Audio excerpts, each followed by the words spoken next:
डाक संशोधन बिल क्या है उसकी अगर हम चर्चा करेंगे तो डाकघर विधेयक 2023 राज्यसभा से पारित किया जा चुका है।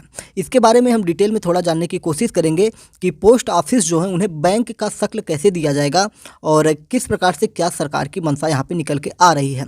बात करेंगे 2023 में जो आपका सदन चल रहा है इस समय, इसमें डाकघर विधेयक को मंजूरी मिल चुकी है राज्यसभा में। इसका मकसद भारतीय डाकघर अधिनियम 1898 को निरस्त करना और देश में डाकघर से जुड़े कानून को समेकित और संशोधित करना है। इस कानून के जरिए कई प्रक्रियाओं को सरल बनाया गया है, साथ ही सुरक्षा संबंधी उपाय भी किए गए हैं।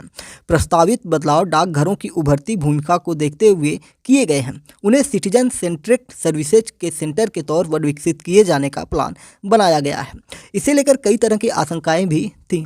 इन्हें केंद्रीय दूरसंचार मंत्री अश्विनी वैष्णव ने दूर किया। सबसे बड़ी आशंका इनके निजीकरण को लेकर थी। उन्होंने यह भी साफ कर दिया कि सरकार का प्रयास डाकघरों को सर्विस प्रोवाइडर बनाने के साथ बैंक में तब्दील करना है। क्या है डाकघर विधेयक?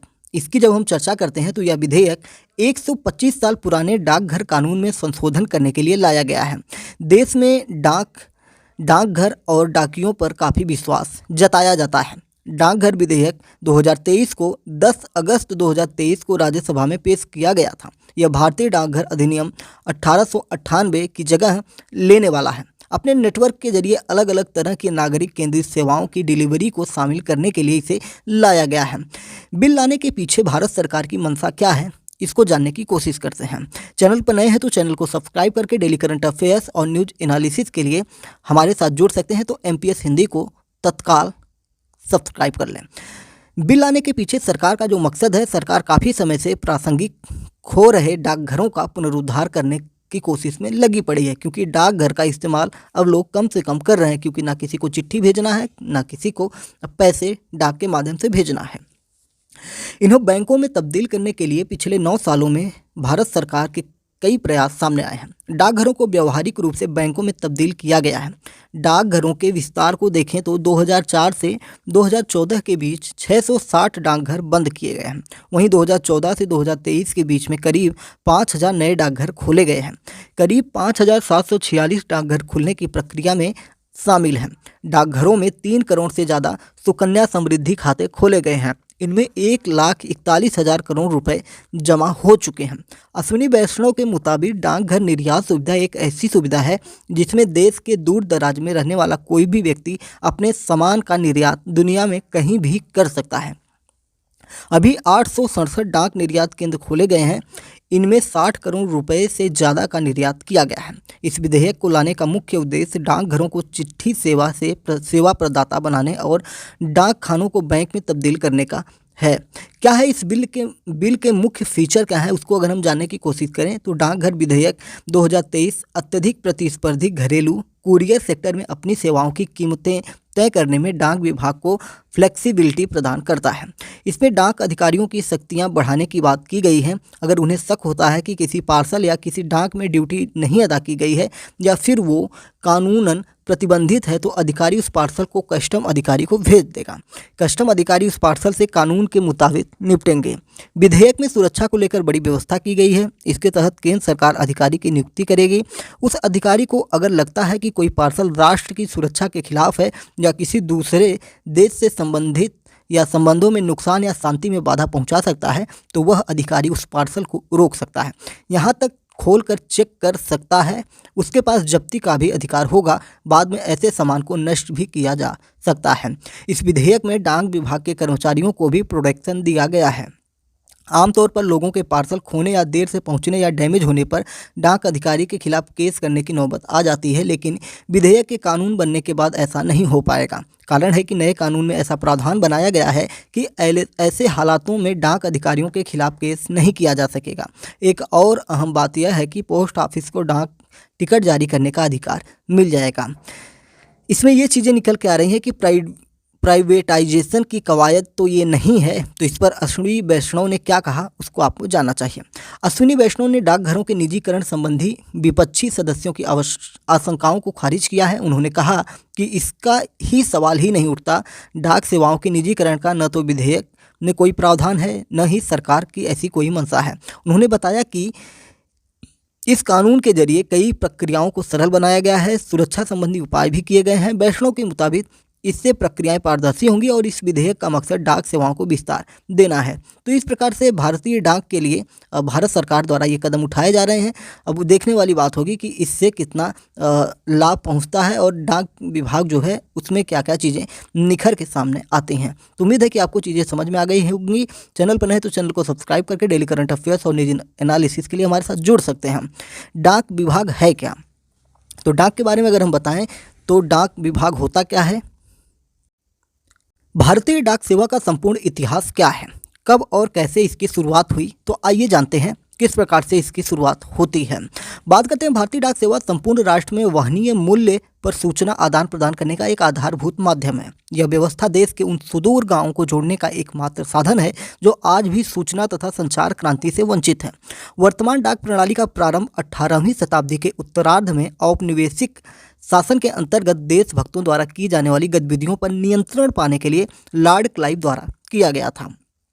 वर्तमान डाक प्रणाली की स्थापना की बात करें तो इसकी स्थापना 1774 में वारेन हेस्टिंग ने पोस्ट मास्टर जनरल के अधीन कलकत्ता जीपीओ की नींव रखकर की। अन्य दो प्रेसिडेंसियों मद्रास तथा मुंबई में भी 1786 तथा 1793 में जनरल पोस्ट ऑफिस खोले गए, लेकिन एक समान संचार व्यवस्था के लिए तीनों प्रेसिडेंसियों को 1837 के अखिल भारतीय डाक सेवा अधिनियम द्वारा एक कर दिया गया।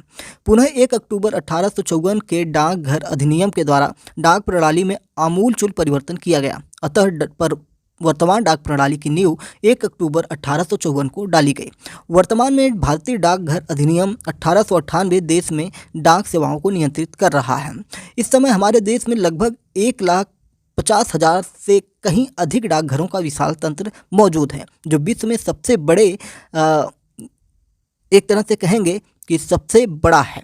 इसमें से 3/4 से भी अधिक डाकघर ग्रामीण क्षेत्रों में स्थापित किए गए हैं। यह वर्तमान में उत्तर पूर्वी क्षेत्रों में विमान सेवा द्वारा संग्रह तथा परिवहन के साथ बड़ी डाक सेवाओं की डिलीवरी प्रदान कर रहा है।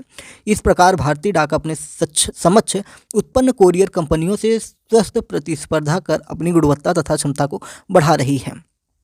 सूचना तकनीकी का प्रयोग कर भारतीय डाक विभाग ने वर्ष 2001 में अत्याधुनिक डाक सेवा प्रारंभ किया है, जिसे ई पोस्ट नाम दिया गया है। इसके अंतर्गत प्रेषित संदेशों को कुछ ही घंटों में डाक विभाग द्वारा संबंधित व्यक्ति तक पहुंचाया जाता है। यह सेवा भारतीय डाक के इतिहास में मील का पत्थर सिद्ध हुई है तथा इसके साथ ही हम विश्व की आधुनिक डाक सेवाओं में सम्मिलित हो चुके हैं। उल्लेखनीय है कि भारतीय डाक विभाग यूनिवर्सल पोस्टल यूनियन का 1976 से तथा एशिया पैसिफिक पोस्टल यूनियन का 1964 से सदस्य है।